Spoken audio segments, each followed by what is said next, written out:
নমস্কাৰ, মোৰ নাম শ্ৰী ৰূপজ্যোতি বৰুৱা। মই দৰং জিলাৰ জাবৰিকুছি গাঁৱৰ নিবাসী।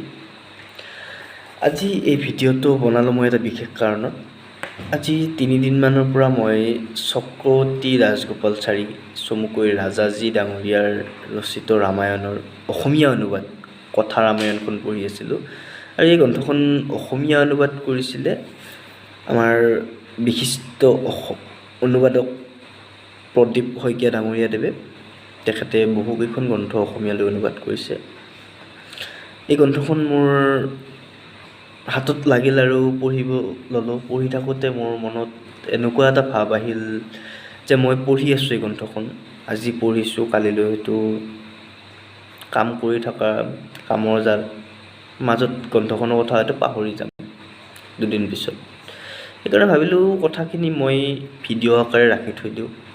কেতিয়াবা মনত পৰিলে বা আজৰি পালে চাব পাৰিম মইনো কি পঢ়িছিলোঁ, কিবা মনত আছে নাই সেইখিনি চাব পাৰিম। আৰু মোৰ এই কথাখিনিৰ পৰা হয়তো কোনোবা উপকৃত হ'ব পাৰে, কোনোবা সৰু ল'ৰা ছোৱালীয়ে সাধু আকাৰে শুনিব পাৰে। এইখিনিতে এটা কথা কৈ থোৱা ভাল হ'ব যে মই কোনো ৰামায়ণৰ পণ্ডিত নহয়, ৰামায়ণৰ ওপৰত অধ্যয়ন কৰা নাই বা ৰামায়ণৰ ওপৰত জ্ঞানো নাই। কেৱল কিতাপখন পঢ়িছোঁ। সৰু থাকোঁতে ৰামায়ণৰ সাধু বুলি সাধু এখন পঢ়িছিলোঁ, তাতো ৰামায়ণৰ বিষয়ে জানিব পাৰিছিলোঁ। আৰু সেই তেতিয়াই মানে ৰামায়ণৰ কথাবিলাক ইমেজিন কৰি লৈছিলোঁ যে অযোধ্যা নগৰীখন এনেকুৱা আছিলে, দশৰথ ৰজা দেখিবলৈ এনেকুৱা আছিলে, শ্ৰীৰামচন্দ্ৰ এনেকুৱা আছিলে বা তেখেত বনবাস কৰা বনখন এনেকুৱা আছিলে, ৰাৱণ দেখিবলৈ এনেকুৱা আছিলে, লংকাখন দেখিবলৈ এনেকুৱা আছিলে, এনেকুৱা ধৰণৰ কথাবিলাক মানে মনত আহিছিলে। বা ৰামায়ণৰ প্ৰণেতা বাল্মীকি, মহাকবি বাল্মীকি, তেখেতৰ কেনেকুৱা আছিলে, দাঢ়িয়ে গোফে পূৰা ভবকাৰ এনেকুৱা এজন মানুহ আছিলে। বা তেখেতে তপস্যা কৰা গছডাল আছিলে, তেখেতে শুনিবলৈ পাইছিলোঁ তেখেতৰ গাৰ মূৰত মানে উঁয়া উঠি গৈছিলে, কেনেকুৱা দেখা হৈছিলে সেইবিলাক এটা ইমেজিন কৰিছিলোঁ। আৰু যেতিয়া এই কিতাপখন পঢ়িব পালোঁ ভাল লাগিল। আৰু ৰামায়ণো চাই আছিলোঁ টিভিত। এনেকুৱা মনত আহিল যে এইখিনি মই কথা আকাৰে ৰাখি থৈ দিওঁ। হয়তো এইটো মোৰ শুদ্ধ নহ'বও পাৰে, কাৰণ ৰামায়ণ মহাভাৰত বিশ্বৰ দুখন বিখ্যাত গ্ৰন্থ, আমাৰ ভাৰতৰ সম্পদ। আৰু এই দুখন গ্ৰন্থ কেৱল গ্ৰন্থই নহয়, আমাৰ হিন্দু সমাজৰ দুখন ধৰ্মীয় গ্ৰন্থ, লগতে আমাৰ আৱেগ। কেৱল হিন্দু বুলিয়ে নহয়, ভাৰতীয়ৰ আৱেগ। এতিয়া যদি ভুল হৈছে তেতিয়াহ'লে আপোনালোকে মোক গালি গালাজ নাপাৰিব, সৰু ল'ৰা ভয় কৰক, আপোনালোকে দেখুৱাই দিব। আৰু যদি শুদ্ধ হৈছে মোৰ প্ৰচেষ্টাক সঁহাৰি জনাব, উৎসাহ পাম আগলৈ এনেকুৱা কিবা কৰা।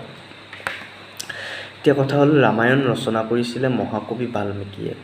আৰু আমি এইটোও জানো যে বাল্মীকি আছিলে এজন দস্যু, ৰত্নাকৰ নামৰ এজন দস্যু।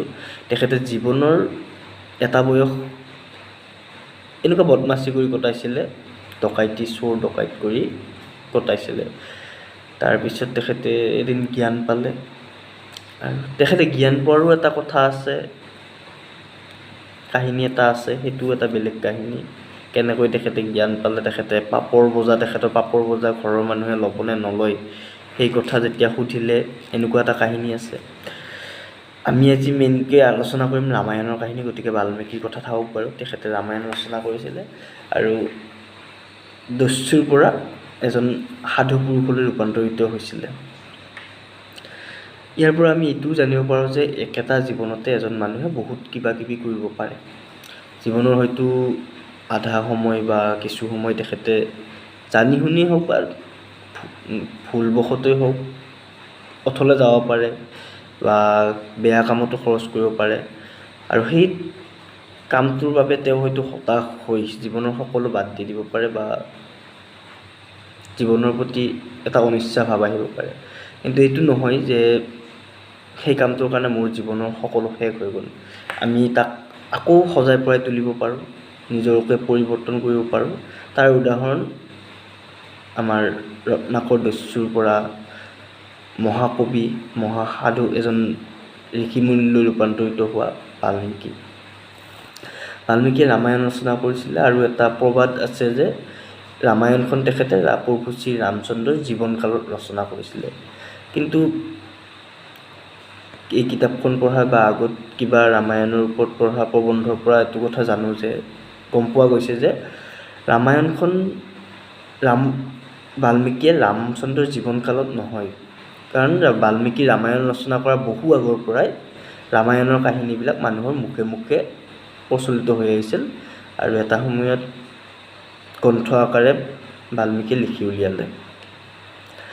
আৰু বাল্মীকিৰ এই ৰামায়ণখনত তেখেতৰ প্ৰচেষ্টা ৰামচন্দ্ৰক ভগৱান সজোৱা নহয় বা ভগৱানৰ অৱতাৰ হিচাপে নহয়, যদিও কোনোবাটো অধ্যায়ত বা কোনোবাটো হেৰিত তেখেতে উল্লেখ কৰিছে যে বিষ্ণুৰ অৱতাৰ বুলি, কিন্তু তেখেতৰ মূল লক্ষ্য আছিলে ৰামচন্দ্ৰৰ সুন্দৰ সৎ চৰিত্ৰ প্ৰকাশ কৰা, ৰামচন্দ্ৰক এজন সুন্দৰ পুৰুষ হিচাপে, সৎ চৰিত্ৰৰ পুৰুষ হিচাপে উপস্থাপন কৰা বা সকলো দিশৰ পৰা উপযুক্ত সৎগুণৰ অধিকাৰী এজন ৰাজকুমাৰ হিচাপে উপস্থাপন কৰা। আৰু যিয়ে নহওক আমি এইটোও জানো যে ৰামচন্দ্ৰ ভগৱান বিষ্ণুৰ অৱতাৰ, আৰু কেনেকৈ হৈছিল তাৰ এটা কাহিনী আছে। ৰামচন্দ্ৰৰ জন্ম হৈছিলে অযোধ্যা নগৰীত। অযোধ্যা নগৰীৰ ৰজা আছিলে দশৰথ, আৰু ৰামচন্দ্ৰ দশৰথৰে পুত্ৰ আছিলে। এতিয়া চক্ৰৱৰ্তী ৰাজগোপালাচাৰীৰ ৰচিত এই ৰামায়ণখনত, যিখন মই অনুবাদ গ্ৰন্থখন পঢ়িছোঁ, এই গ্ৰন্থখনত প্ৰায় ৭৫টা অধ্যায় আছে।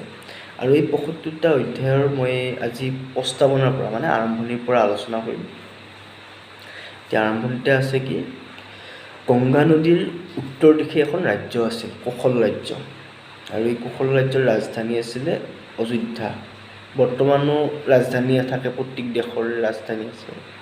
ঠিক তেনেকৈ সেই সময়তো ৰজাৰ দিনতো ৰাজধানী আছিলে, আৰু সেই অযোধ্যা নগৰীত শাসন কৰিছিলে ৰজা দশৰথে। এইখিনিতে এটা কথা কৈ থওঁ যে অযোধ্যা নগৰীখন নিৰ্মাণ কৰিছিল মানে ইঞ্জিনিয়াৰ আছিল, আৰু অযোধ্যা নগৰীৰ ইঞ্জিনিয়াৰ আছিলে সেই সময়ৰ ইক্ষ্বাকু নামৰ এটা বংশৰ শ্ৰেষ্ঠ ৰজা এজন মনু ন। ইক্ষ্বাকু বংশৰ শ্ৰেষ্ঠ ৰজা মনু আছিলে। এই মনুই অযোধ্যা নগৰীখন নিৰ্মাণ কৰিছিলে। অযোধ্যা নগৰীত ৰজা দশৰথে শাসন কৰিছিলে। ৰজা দশৰথ এজন প্ৰবল পৰাক্ৰমী ৰজা আছিলে। তেখেতৰ ধন জন ঐশ্বৰ্য বিভূতি সকলো আছিলে। তেখেতৰ পৰাক্ৰম দেশ বিদেশ বিয়পি পৰিছিলে। আনকি তেখেতৰ পৰাক্ৰম ৰজা ইন্দ্ৰৰ লগত তুলনা হৈছিল। তেখেতৰ সমৃদ্ধিশালী ধনকুবেৰ, যাক আমি ধনকুবেৰ বুলি জানো, এই ধনকুবেৰৰ লগত তুলনা হৈছিলে। কিন্তু সকলো ফালৰ পৰা প্ৰভাৱশালী হৈও দশৰথ ৰজাৰ মনত এটা দুখ আছিলে। সেই দুখটো হৈছে কি, তেখেত অপুত্ৰক আছিলে, তেখেতৰ কোনো সতি সন্ততি নাছিলে। আৰু তাৰ বাবে তেওঁ নিজৰ ৰাজসভাত থকা মন্ত্ৰী, বিদগ্ধ পণ্ডিত আৰু ঋষিমুনিসকলৰ লগত আলোচনা কৰি অশ্বমেধ যজ্ঞ পাতাৰ সিদ্ধান্ত ল'লে। আৰু সেই সময়ত যজ্ঞ পাতাটো এটা সহজ কথা নাছিলে, কাৰণ যজ্ঞত বহুত দেশ বিদেশৰ ৰজা মহাৰাজাসকল আহিছিলে, পণ্ডিতসকল আহিছিলে, তেওঁলোকক অধ্যয়ন কৰিব লাগিছিলে। আৰু বাকী বিধি বিধানৰ অকণো হেৰফেৰ নোহোৱাকৈ শাস্ত্ৰমতে যজ্ঞ আয়োজন কৰিব লাগিছিলে। সেই সময়ত যজ্ঞ পতা কাম তেনেকুৱা আছিলে যে বৰ্তমান সময়ত ৰাষ্ট্ৰীয় পৰ্যায়ৰ চৰকাৰী অনুষ্ঠান বা আমাৰ বলিউডৰ যেনেকুৱা অনুষ্ঠানবিলাক, সেনেকুৱা অনুষ্ঠান আছিলে। যজ্ঞৰ কাৰণে এখন পৃথক শিবিৰ নগৰী পতা হৈছিলে। তাত সকলো ব্যৱস্থা কৰিছিলে ৰজা মহাৰজা বা আমন্ত্ৰিত অতিথিসকলৰ অধ্যয়নৰ বাবে। এনেকুৱা ব্যৱস্থা কৰি যথাসময়ত যজ্ঞ আৰম্ভ হ'ল। আৰু আমি জানো সকলো কামৰে এটা লিড লোৱা এজন ব্যক্তি লাগে। আমাৰ এটা মন্দিৰ চলাবৰ কাৰণে এজন মূল পুৰোহিত লাগে, এটা অফিচ চলাবৰ কাৰণে এজন মেনেজাৰ লাগে। তেনেকুৱাকৈ সেই যজ্ঞখন চলাবৰ কাৰণেও এজন মূল পুৰোহিতৰ দৰকাৰ হৈছিল। আৰু গোটেই মানে পণ্ডিত মুনিসকলে আলোচনা কৰি সেই সময়ৰ এজন পৰাক্ৰমী ঋষি, তেখেতৰ নাম আছিলে ঋষ্যশৃংগ। ঋষ্যশৃংগ নামৰ এজন পৰাক্ৰমী ঋষিক পুৰোহিতৰ ভাৰ অৰ্পণ কৰিছিলে। তেনেকৈ দশৰথ ৰজাৰ অযোধ্যা নগৰীত যজ্ঞৰ কাম চলি আছিলে। আৰু সেই সময়তে স্বৰ্গত এখন সভা বহিছিলে, মিটিং বহিছিলে মানে দেৱতাসকলৰ। আৰু দেৱতাসকলৰ মিটিঙৰ মূল বস্তু আছিলে, তেওঁলোকৰ এটা আপত্তি আছিলে, সেই আপত্তিটো বৰ্মাৰ আগত দাঙি ধৰিছিলে। আপত্তিটো কি আছিলে? ৰাৱণ, যাক আমি তিৰিচুৰ বুলি জানো, সেই ৰাৱণে ব্ৰহ্মাৰ পৰা বৰ লাভ কৰি, মানে এসময়ৰ ভক্ত ৰাৱণ এতিয়া দস্যুলৈ ৰূপান্তৰিত হৈছিলে, ৰাক্ষসলৈ ৰূপান্তৰিত হৈছিলে। তেখেতৰ অত্যাচাৰত জীৱ জন্তু বা মানুহৰ, আনকি দেৱতাসকলৰো অসুবিধা হৈছিলে, মানে তেখেতে কাকো কেৰেপ কৰা নাছিলে। এসময়ত ৰাৱণৰ এনেকুৱা উৎপাত হ'ল, তেখেতে ইন্দ্ৰৰ ক্ষমতাচ্যুত কৰিবৰ কাৰণে লাগি গ'ল। ইন্দ্ৰক সিংহাসনৰ পৰা গুচাবলৈ মানে এক প্ৰকাৰৰ জেদ ধৰিলে, আৰু এই কথাত দেৱতাসকল সন্তুষ্ট হৈ ব্ৰহ্মাক গোচৰ দিলে। ব্ৰহ্মাই তেওঁলোকক অভয়দান দি বিষ্ণুৰ ওচৰলৈ পঠাই দিলে। আমি জানো সকলো সমস্যাৰ সমাধান ভগৱান বিষ্ণুৰ ওচৰত, দেৱকুলত যি হয় তাৰ সমাধান বিষ্ণুই কৰিব লাগে। এনেকৈ বিষ্ণুৰ ওচৰত গ'ল দেৱতাসকল, আৰু বিষ্ণুই তেওঁলোকক ক'লে যে মৰ্ত্যত মানে পৃথিৱীত যজ্ঞ চলি আছে, ৰজা দশৰথৰ ঘৰত অশ্বমেধ যজ্ঞ চলি আছে পুত্ৰ লাভৰ কাৰণে, আৰু তেওঁৰ যজ্ঞত সন্তুষ্ট হৈ মই পৃথিৱীত মানৱ জীৱন ধাৰণ কৰিম আৰু ৰাৱণক এটা শিক্ষা দিম, ৰাৱণৰ অহংকাৰ নাশ কৰিম।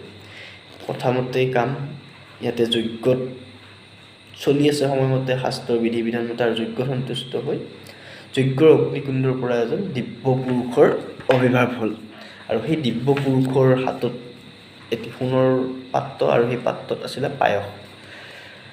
সেই দিব্য পুৰুষে দশৰথ ৰজাক নাম ধৰি মাতিলে, মাতি ভৱিষ্যতবাণী কৰিলে যে ইয়াত থকা পায়সখিনি খালে তেখেতৰ ৰাণীসকল গৰ্ভৱতী হ'ব বা সন্তান সম্ভাৱনা হ'ব।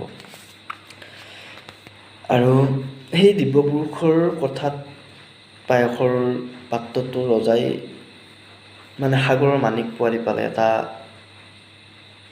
জীৱনৰ চিৰ আকাংক্ষিত বস্তু এটা পালে আমাৰ যেনেকুৱা আনন্দ লাগে, ৰজাৰো ঠিক তেনেকুৱা আনন্দিত হ'ল, আৰু পায়সৰ পাত্ৰটো সাৱটি লৈ ৰাণীসকলৰ মাজত ভগাই দিলে। ৰজাৰ ৰাণীসকল আছিল ক্ৰমে কৌশল্যা, কইকেয়ী আৰু সুমিত্ৰা। সেই পায়সৰ পাত্ৰটোত থকা আধা ভাগ কৌশল্যাই খালে, আৰু বাকী আধা ভাগ সুমিত্ৰা আৰু কইকেয়ীৰ মাজত ভগাই দিলে। তাৰে কইকেয়ীয়ে আধা খালে আৰু সুমিত্ৰাক আধা দিলে, বাকী কইকেয়ীৰ অলপ ৰৈ গ'ল, সেইখিনি আকৌ সুমিত্ৰাকে দি দিলে। তেনেকৈ যথাসময়ত ৰাণীসকল সন্তান সম্ভাৱনা হ'ল, আৰু এসময়ত পুত্ৰ প্ৰসৱ কৰিলে। তাৰ কইকেয়ীৰ আছিলে ৰামচন্দ্ৰ, কৌশল্যাৰ আছিলে ৰামচন্দ্ৰ, কইকেয়ীৰ আছিলে ভৰত, আৰু সুমিত্ৰাৰ আছিলে লক্ষ্মণ আৰু শত্ৰুঘ্ন।